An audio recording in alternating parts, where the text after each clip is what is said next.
So, ayan po, magandang araw po sa ating lahat at welcome again po sa ating vlog sa panibagong episode po natin sa araw na ito. So, andito po kami ngayon sa bayan naman po ng San Manuel, Tarlac. So, malapit po kami sa boundary po ng Moncada.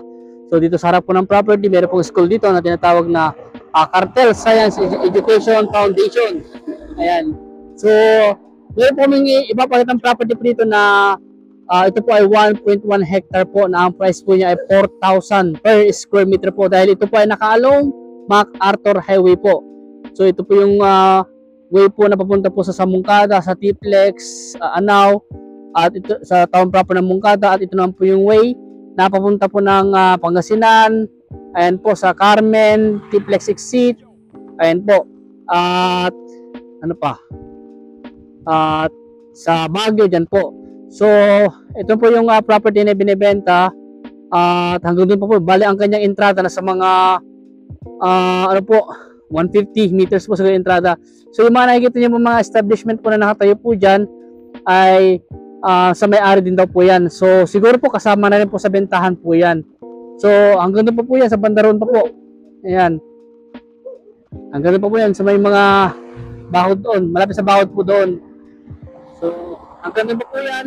And pagkasensya nyo po at medyo shaking ating cameraman o video natin ngayon dahil hindi po nagdala ni Boss Ronald yung aming pag-vlog. So, sa phone po muna yung gagamitin namin pangkuha ng video sa property po na ito.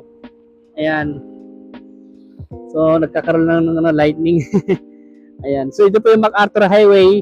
Ayan, tignan nyo po. Ang dami po mga dumadaan, mga sakyan, mga bus, ayan po, mga tricycle. Andyan po. So, ito na po yung pang parte po ng property na binibenta. Ayan po, bukid po yung iba po dyan. At hanggang doon po yan sa bandaron po po. Ang hindi pa sa bandaron po yan. Ayan, may mga truck ang dumadaan, may mga kuiglig. Ayan. So hanggang doon pa po sa pader po na yon. So nasa mga 150 meters po yung estimate po naming entrada ng property po na ito. So may bahay po dito na unfinished na siguro kasama na rin po simentahan siguro yan. Papagpagin na lang. So itong property po ito ay ideal po ito sa commercial. Ayan, commercial, industrial, at mga pang-residential o pang mga housing, pwede po ito. Sa mga subdivided lot, yan, pwede po ito. So mga naghanap po ng ganitong property na along MacArthur Highway na maganda po yung potential po niya for business, mga ito yung hinahanap niyo po. Sa ngayon po ay wala pong drone. Si Boss Jason po ay umuwi dahil meron pong pupuntahan yata yung kanyang asawa, so kailangan po yung motor niya. Ayan, so kami na po muna yung na-vlog ulit po ngayon para at least hindi lang po sayang yung araw po namin na lumabas po ngayon. So para ba ipakita po namin sa inyo yung ibang mga property pa. So ayan, ito po yung ibang part ng property. Ayan. So ang sabi ng aming source po namin, baka makukuha daw po yung mangga na yan sa mga sagingan. Kasi ang boundary po nga po dun sa may pader po na yun. Pader, gumano na po hanggang sa may nag-start ako mag-vlog. At siguro po, hindi naabot daw sa pinakadulo ng pader. At gumano na po siya. Tapos, lalagpas doon yata konti dun sa pader na yun eh. Tapos gaganoon na po dito sa MacArthur Highway po. Ayan. So, ang square po na ang shape po ng property na to ay square at yun nga po yung frontage po niya nasa mga 150 meters po ang estimate po naming entrada ng property nito. Ayan. So ito po yung front ng property.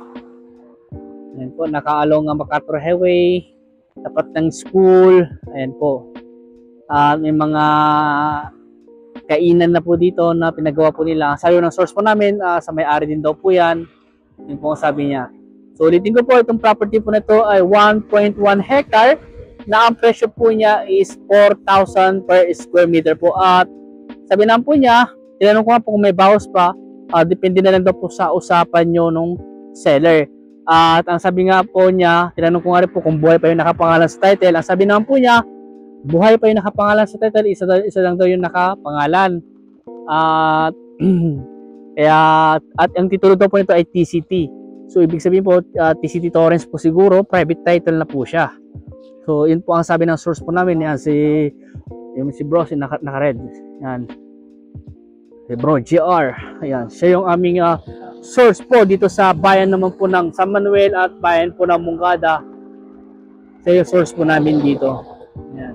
So dito po sa harap po ng property, may mga pulo po dito, yan. Siguro tumubo na siguro itong mga to sa taga-tagalan ng panahon. Estimate ko nga pong edad ng mga puno na to nasa mga centennial na itong mga to eh. Ayan. So dito sa harap po niya, meron din pong parang ito nga po, may nabakurang ano po dyan sa harap niya, harap ng property. So sa mga 5 kilometers lang po, ito yung Jollibee. Sa mga 5 kilometers lang po yung Jollibee dyan po sa Mungada, Tarlac. So malapit-lapit na, wala pang 1 minuto, pag drive mo yan o 2 minuto.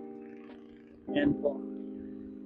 So ito na yung way po niya, napapunta naman po sa Pangasinan, sa Carmen exit. Yan po, sa SM City Rosales, dyan po yung way. Siguro nasa mga ilang minuto lang yung driving. Tapos sa town proper, dyan lang po yung town proper po ng San Manuel. Mga 1 minute lang din po siguro driving. O baka wala pa po. Ayan. Sa mga naghanap po ng ganitong property, na pang commercial, industrial, at pang residential na rin po, o sa mga mahilig pong sa may mga plano po na mag-business na naghahanap po ng property na along MacArthur Highway, baka ito na yung pong hinahanap nyo po. Kung gusto nyo puntahan itong property po nito, ay yun nga po ang sabi ko po, mag-schedule lang po tayo ng viewing para masamahan po namin kayo dito sa property. At ayun nga rin po ang sabi ko, kung sakaling gusto nyo kausapin yung seller, mag-schedule po tayo para masabin po namin sa seller at makapag-usap po kayo ng maayos. Ayan. So hanggang dito po muna at maraming salamat po sa inyo lahat at God bless po.